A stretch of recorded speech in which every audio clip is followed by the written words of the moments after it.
ส่วนเกี่ยวข้องลงติดตามกฎการสวนกาแฟของประชาชนที่ถูกผลกระทบจากอากาศหนาวจัดและน้ำหมอกกาม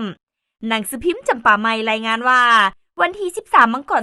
2026ทานแก้วรัตนะสีหาวงศ์รองประธานสภาประชาชนแขวงจำปาสักและทานคำนีลาวงศ์หัวหน้าแผนกเกษตรกรรมและสิ่งแวดล้อมแขวงจำปาสักสมทบกับทานนางบัวร้อนรองประธานคณะกรรมการปกครองเมืองปากซองและวิชาการแขนงการที่เกี่ยวข้องลงเคลื่อนไหวติดตามกฎการเก็บกำข้อมูลสวนกาแฟที่ถูกผลกระทบจากภัยธรรมชาติอยู่เขตบ้านทงเซตเมืองปากซองแขวงจำปาสักการเคลื่อนไหวกฎการเบื้องต้นอยู่บริเวณสวนกาแฟของประชาชนและบริษัทที่ได้รับผลกระทบพบว่าต้นกาแฟไหม้กิ่งงานและลำต้นเสียหายบางส่วนต้นกาแฟได้ตายซึ่งคาดว่าจะส่งผลกระทบหลายต่อปริมาณผลิตรายรับและชีวิตการเป็นอยู่ของประชาชนชาวสวนกาแฟในพื้นที่ดังกล่าววันที่9 วันที่12มังกร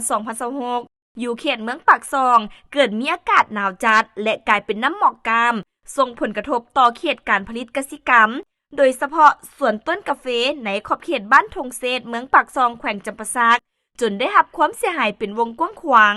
ปัจจุบันแขนงการเกี่ยวข้องของแผนกเกษตรกรรมและสิ่งแวดล้อมแขวงจำปาสักและเมืองปากซองกำลังดำเนินการลงพื้นที่เพื่อเก็บกำข้อมูลและประเมินตัวเลขความเสียหายอย่างละเอียดเพื่อรายงานต่อขั้นถึงคนคว้าแก้ไขผลกระทบจากภัยธรรมชาติดังกล่าว